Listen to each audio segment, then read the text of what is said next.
వామదేవాయ నమః శ్రేష్ఠాయ నమః శ్రేష్ఠాయ నమః రుద్రాయ నమః కాలాయ నమః కరణకరణాయ నమః వలనకరణాయ నమః బలాయ నమః బలప్రమదనాయ నమః సర్వభూతమనాయ నమః అఘోరేభ్యో అఘోరేభ్యో అఘోరఘోరేభ్యో నమః సర్వేభ్యో సర్వసర్వేభ్యో అస్తు రుద్రరూపాయ నమః తత్పురుషాయ విద్మహే మహాదేవాయ ధీమహి తన్నో రుద్ర ప్రచోదయాత్ ఈశానః సర్వవిద్వానాం ఈశ్వరః సర్వభూతానాం బ్రహ్మాధిపతి బ్రాహ్మణోధిపతి బ్రహ్మ శివో మే అస్తు సదా శివో అంటూ వేదముతో శివుణ్ణి స్తోత్రించలేనటువంటి మనలాంటి సామాన్య భక్త జనాభడి కోసం శివపంచాక్షరి మంత్రం ఓం నమః శివాయ.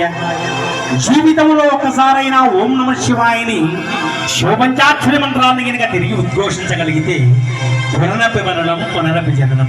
కావున ప్రాంగణంలో ఉన్న ప్రతి ఒక్కడు కూడా చక్కగా అన్నదా శరణం నాస్తి త్వమేవ శరణం మమ, నీకంటే కారుణ్యమూర్తి లేనట్టు ఆ పరమశివుడిని కనుక రెండు చేతులు శిరస్సుపై ఉంచుకొని కనుక వేడినట్లయితే స్వామివారు మనల్ని విడిచిపెట్టి ఎక్కడికి కూడా వెళ్ళాడట.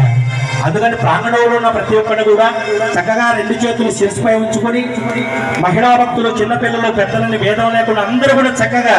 మాతో పాటు 3 సార్లుగా శివపంచాక్షరి మంత్రం ఓం నమః శివాయని తిరిగి ఉద్ఘోషించవలసిందిగా సవినయంగా కోరుకుంటున్నాను.